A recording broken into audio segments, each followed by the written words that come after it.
Mainit-init pa. Mainit-init pa siya.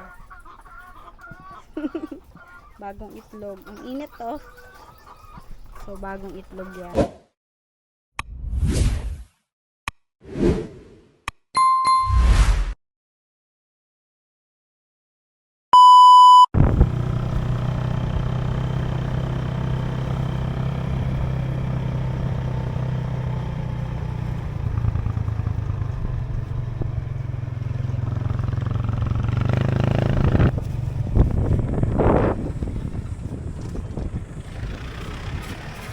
Pupunta kami sa farm ng mga manok.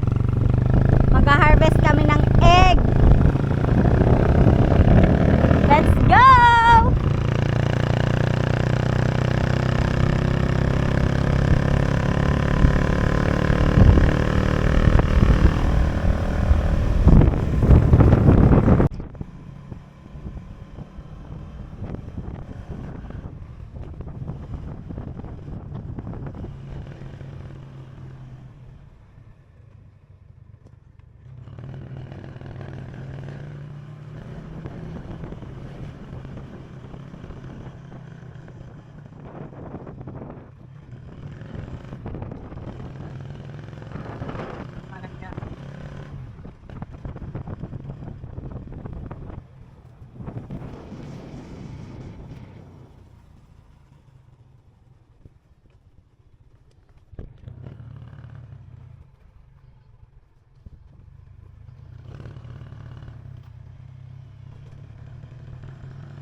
Magtaboy.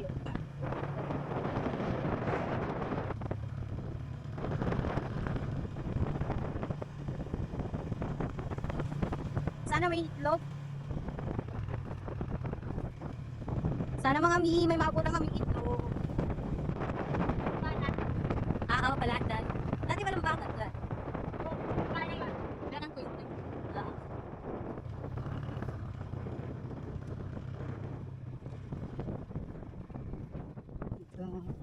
Pasaw.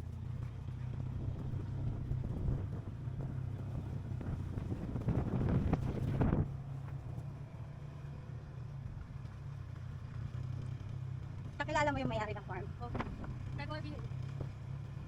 Wala din ni ano yan, Martin. Ah.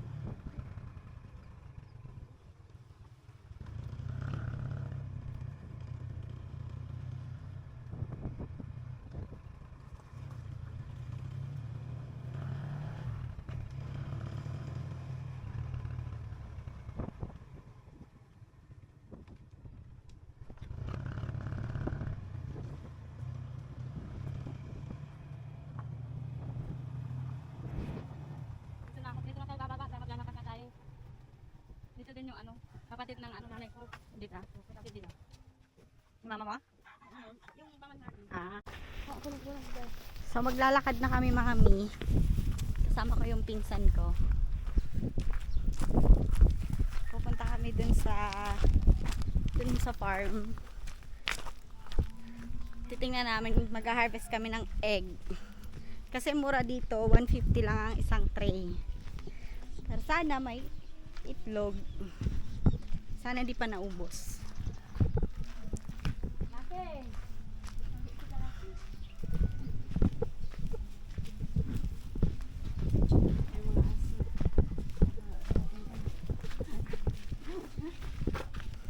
Natakot ako sa aso mga mi. Bae!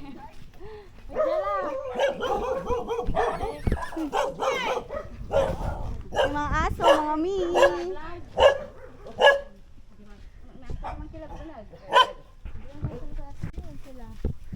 Saan? Wow!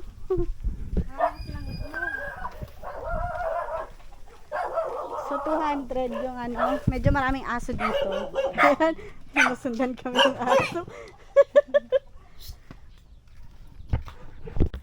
Mga mi, nandito na kami. So 200 chicken daw yan. 200 chickens. Yan, oh, nakita nyo ba? May mga itlog na. Yan yung iha-harvest namin. Marami yung tree. Yan. Kasi papasok yung manok ko yung sinasarado namin. Yatas ba eh. Laki na pwede. Mag-harvest tayo ng itlog. Kapag alas 6, pinapakain ko. Opo. Eh hanggang tanghali, ubos na. Eh, 2 beses lang pakain sa isang Ah, 2 beses isang araw. Tapos yung kinakain po nila, ano, yung layer na, ano, may tawag doon eh, no?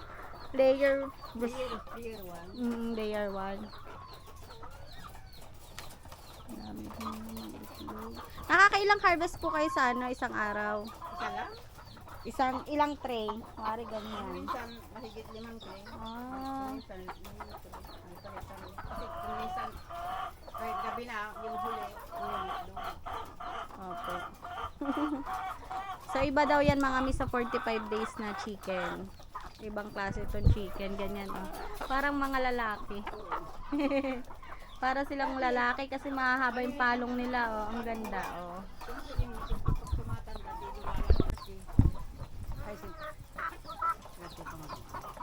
So, mag-harvest na ako mga mi ng egg. Diretso na po na. Nakakatuwa naman.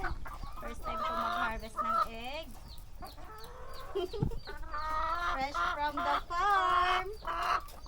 Ay, basag. Pag basag, Iwanan mo pwede na yun. pa. Siguro tinutukan nila. So, may mga Baka basag- bumangga basag. dyan sa iyo. Pag gumulong po, no? Baka biglang gumulong. Tingnan natin kung Kung nakasigay, baka mangingitlog yan. ilang tray tayo. So, iba-iba din pala yung size niya.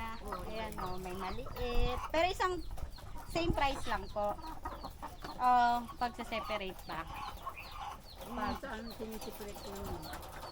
Malaki. Kasi pag malaki kasi, mahal din. Opo. Kasi sa palengke po iba yung price ng malaki. Ano nyo na lang po pag ano.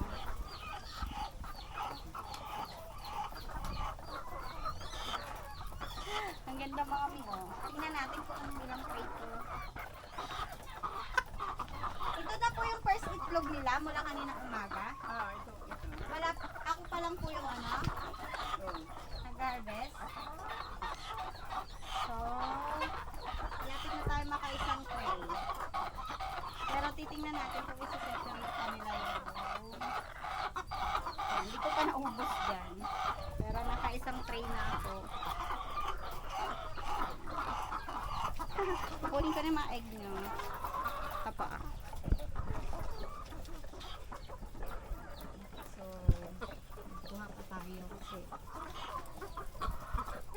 i-ano nyo na lang po yung ano, yung isa-separate. Kuha pa tayo mga mi. Tinuka yung puwet ko.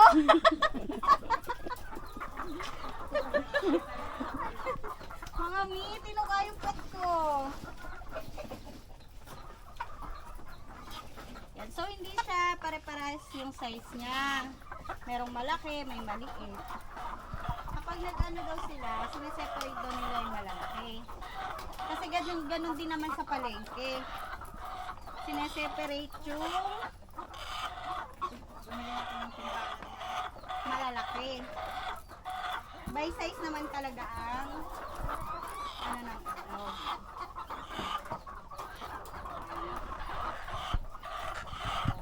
Tingnan natin lahat. Tingnan natin kung mula kaninang umaga daw na itlog to. So ako pa lang yung nag-harvest. 2 tray.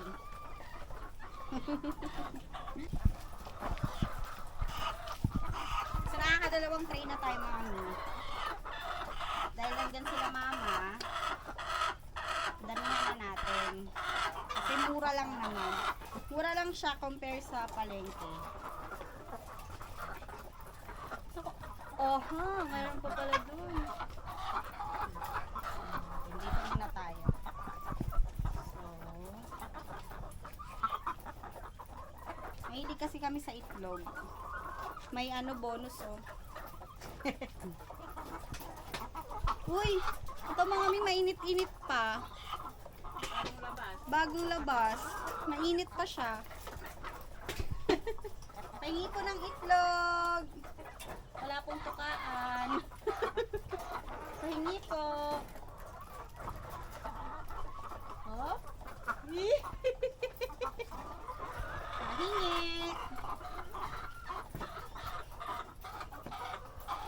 Lalabas mo na ba? Apa, ang sarap naman ng may ganito. Gusto ko din ng ganito. Sabihin ko sa papa ko, gusto ko ng ganito.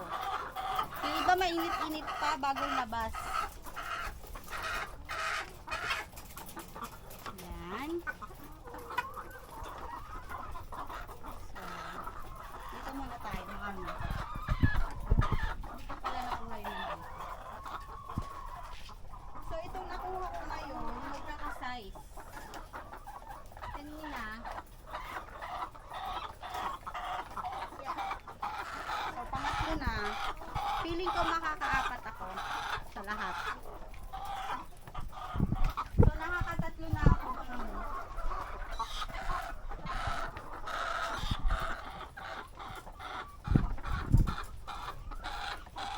Tingnan natin kung ilan ang mahaharvest natin.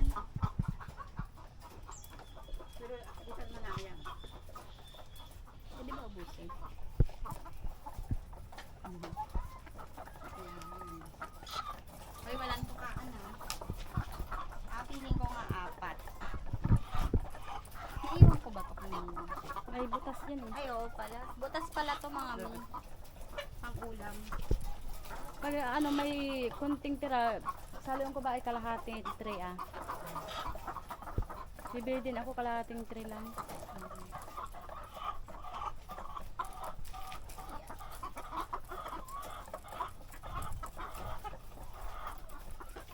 Sarap naman mag-harvest. Gusto ko magganto na lang ako maghapon.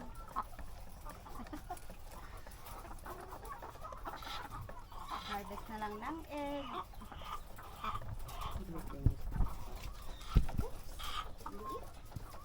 So, iba-iba pala yung size niya. Dito naman tayo sa kabila. Mga bago pa itong manok kasi. Ano lang, 3 buwan lang. Apo. Ang bilis ko mangitlog, no? So, binili daw nila to mga mi. 2 weeks pa lang ng itlog na. Baka malaglag. Yan. So, pang-apat. Baka malaglag ko. Yan. Last na to mga mi. 4 na tray na yung na-harvest. So, parang feeling ko yan. Yung mga banglaw. Nakakatawa. Hello. Tayo ng itlog. Oops. Basag. Ah, meron pa pala dito. Nalalakawan ko. Ba, malaki yun ah. Yung iba po malaki, no? Yung iba maliit. Feeling ko isang tray pa to. Isang tray pa yun. More itlog. Pera usog. Naman. Marami pong nag-harvest pag ano. Ako lang. Tapos kayo na po nagbebenta. Pag may nag-order dyan. Pag may gustong may mag-harvest. Pero yung iba, pinupuntahan na dito. Opo. Araw-araw kasi nauubos. Sayang, kulang lang ng ano. Ano ni Madlobi ba eh? Ano ko lang? Yung naba. Kung ano, kung kasama yung dalawang nabasag, 5 tray. 5 tray, sakto, ang galing. Ayan o. 5 tray siya. Kung isasama natin itong basag. So, ayan.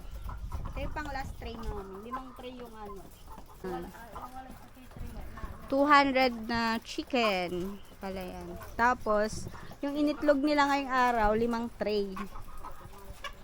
5 tray na ano, eggs. Ang galing. Nakakatuwa. Gusto ko rin ng ganito dun sa bakuran namin. Ang galing din ng ano nila, oh, kainan. Pinasadya.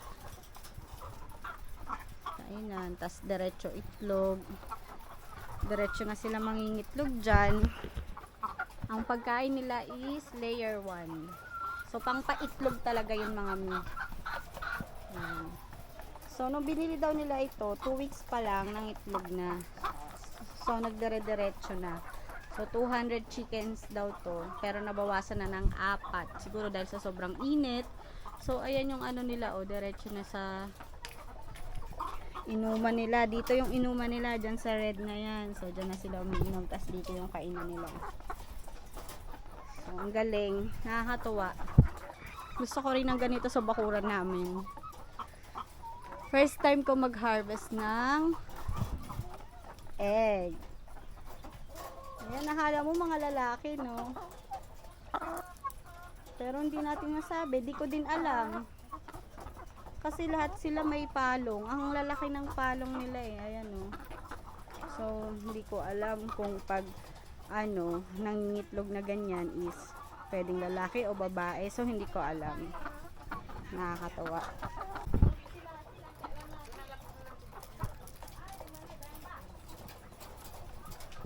Nakakatawa.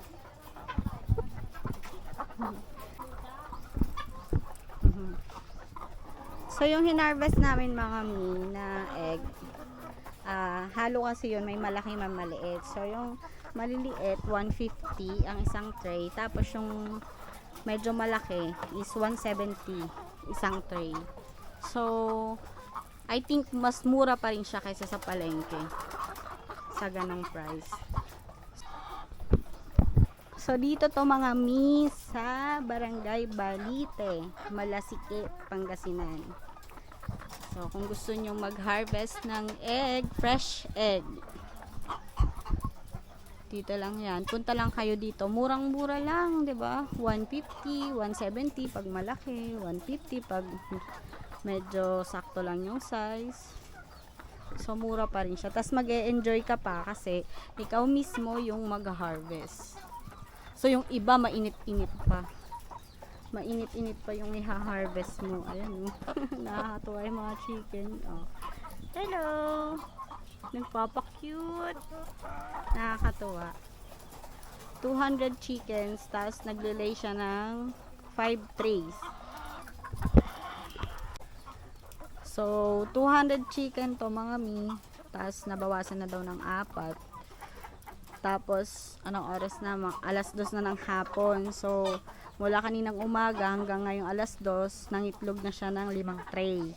So, kanina habang nag-harvest ako, merong lumabas. Mainit-init pa. So, hanggang mamaya, possible na mag-itlog pa sila hanggang mamayang gabi. Pero, sabi ni ate, yung may-ari, ang best time daw na pag-harvest is after lunch. Kasi yun na yung marami na silang naitlog. Kapag mga 1 or 2, basta hapon na, marami na silang naitlog. Kagaya ngayon, 5 tray yung na-harvest namin. Kasi pumunta kami mga 1 p.m. Ang lulusog din eh. Ayan eh. Ang cute.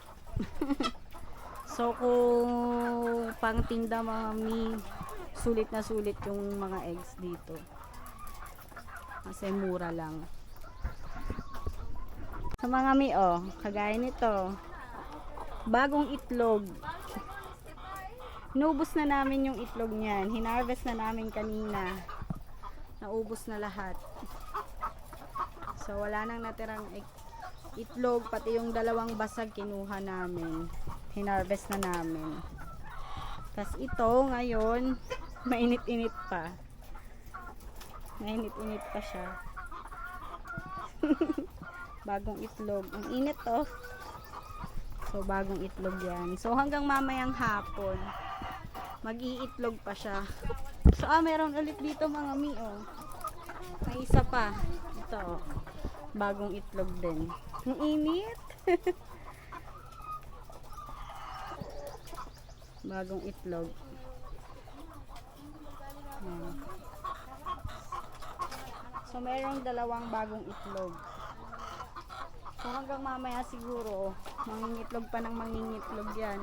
So, nakakatuwa kasi dire-diretso lang yung pag-iitlog. Ayun, may... Ate, may nakalabas? Opo. May nakalabas. Tapos, nag-itlog po siya dun sa loob. Ayan o, may itlog. Kunin ko. Natatakot ako. Baka tukain ako. Sige, hindi mo. Bagong itlog po, no? Oh. Try natin dun sa basag ate. Sige. Niya kasi dito. Meron lumalabas. Akala ko lupas na itlog. Kunin nyo na, sabi ko. Dagdag. Ito, oh. Meron ulit. Nag-itlog. So, merong bagong papalit na lang. Buti naman yun. Buti nang itlog kayo. Ang galing. So, yung iba hindi tumutuloy. Mainit pa, bago pa. Ayan o, bagong labas din. Ang galing. So, hanggang mamaya, mag-iitlog pa sila ng mag-iitlog. Basta isa-isang araw, nangingitlog sila ng ano. So, kung 200 to, dapat 200 din na itlog yung ma-iitlog nila. Kasi sa isang araw, isang egg.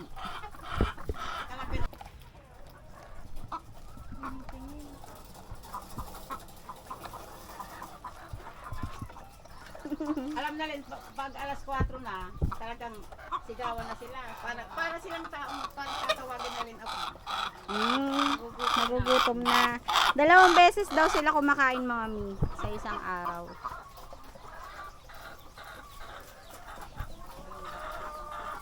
Nakakatuwa. Ha? Oh? Kaya patuloy lang paggabi. Oo. So, nagraradyo din pala tong mga to. Pangpawala daw ng stress nila. Siguro mangingitlog yun, maingay eh. Kasi ang manok pag mangingitlog, maingay eh. Yan o, parang nagle-labor din.